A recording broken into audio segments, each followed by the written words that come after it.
In the words of Albus Dumbledore, welcome to the charming village of Budleigh Babberton, or as it's known in this universe, Laycock. So whether or not you're a fan of Harry Potter, this is a village that needs to be seen to be believed.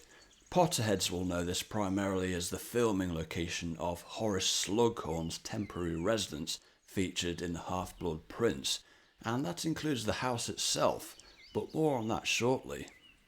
But this is actually the filming location of several productions, for reasons which are more or less self-explanatory. The 1995 adaptation of Pride and Prejudice starring Colin Firth springs to mind, where it was the fictional town of Meryton in the real county of Hertfordshire, a county that would have been packed out with coaching inns during Austen's time on this earth, but is today dominated by commuter towns.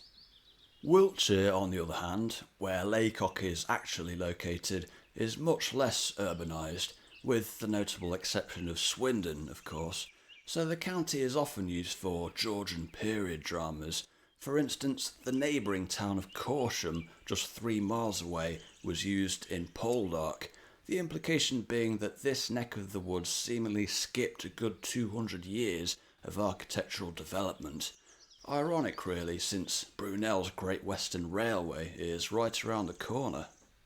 Also around the corner, in vague metaphorical terms, is the Cotswolds, although where the Cotswolds actually starts and ends is a particularly nebulous question, since every town and parish council somewhat near the escarpment itself seems to want a piece of the pie in terms of the tourism that comes with the label. Some of the residents, however, tend to feel differently. A case in point is another Wiltshire village, namely Castle Combe, where locals have gone on record to complain about tourists from the other side of the world knocking on their doors and peering in through the letterboxes. Does Laycock suffer the same issue? Well, to that end, I should disclose that this video was shot between around 7:30 and 8:30 in the morning on a weekday in August, so based on this alone, I'm not qualified to say. As to what specific attractions it holds for visitors, Laycock Abbey would be one such, closed during early morning hours, but here are the details for anyone interested. The Abbey, originally an Augustinian nunnery, boasts around 800 years of history, although to many its main draw harks right back to this video's original premise, that of a filming location.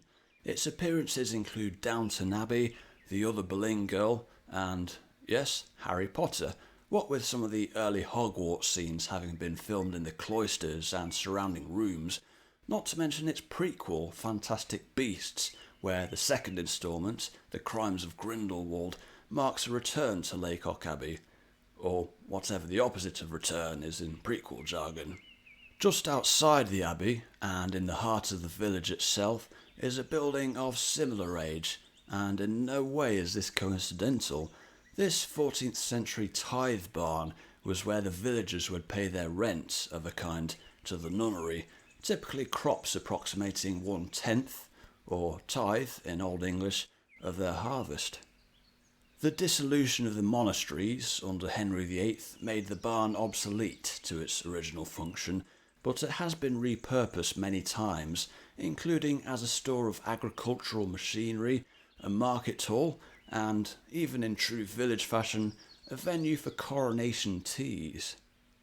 And just across from the tithe barn is the Red Lion.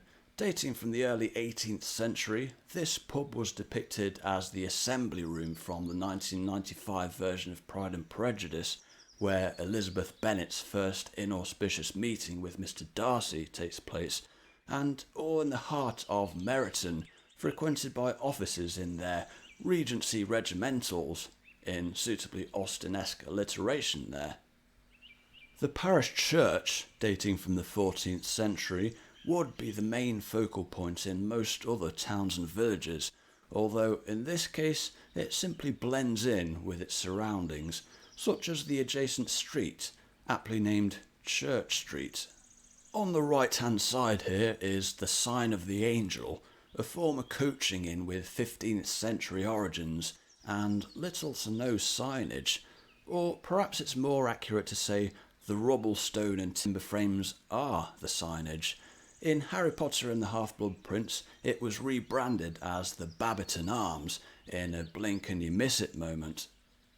As for Horace Slughorn's temporary digs, just one street away in the real world too, as it happens, well, this is about as much as I can show, being that it's a private residence in reality, as Google Maps courteously informs us. Although how its owners feel about strangers giving it a 4.3-star rating with accompanying reviews, I've no idea. The village as a whole is based around 4 central streets, roughly forming a square, with a small scattering of shops including a bakery, a post office, a jeweller and even a candle shop. Perhaps most significantly though, there's nary a chain shop to be found. This is likely down to the National Trust, who in fact own much of the village and liaise with Laycock Parish Council to help maintain the aesthetic qualities you're looking at, in spite of whatever money the big corporations may be offering them. And as easy as it is to bemoan the decline of certain British high streets, by the same token it's important to give credit where credit's due, in this case to Laycock Parish Council, which I'm saying of my own volition, by the way. As far as logistics go, the village is served by regular direct buses to and from Chippenham, Melksham, Trowbridge and Frome, even on Sundays, so there's no risk of its out-in-the-sticks nature coming back to bite you in the proverbial. The nearest railway stations are Melksham and Chippenham, and the latter is also served by National Express and Flixbus coaches, making this perfect for the budget-conscious traveller. Moreover, should you wish to explore farther afield, all of the neighbouring towns do at least hold a candle to Laycock on the looks front, a topic which I'll expand upon in my Prettiest Towns in Wiltshire video, coming soon. On a related note, if you have suggestions for other villages worthy of their own video, by all means let me know in the comments. But aside from its obvious visual appeal, why then is Laycock so special? Well, this brings us back to its role as a filming location. Its ability to transport us over 200 years into the past with full immersion in Pride and Prejudice is one thing, but it's the J.K. Rowling connection that speaks to something else. Why is Harry Potter a global phenomenon? If I were to hypothesize, I'd say it's not because it takes place in a universe so different to our own, but because it takes place in a universe so similar to our own, but for the addition of magic. After all, Great Britain is an island full of academic institutions housed in Gothic masterpieces, amidst castles, hills, lakes, and even railway viaducts, with historic villages dotted around resembling Hogsmeade, Godric's Hollow, and of course Budleigh Babberton, all juxtaposed against the drab suburbs, much like Little Whinging where it all begins. In other words, having your own Harry Potter style adventure, albeit with obvious limitations, is always a possibility. Just don't go jumping into any walls at King's Cross Station. Thanks for watching and have a great day.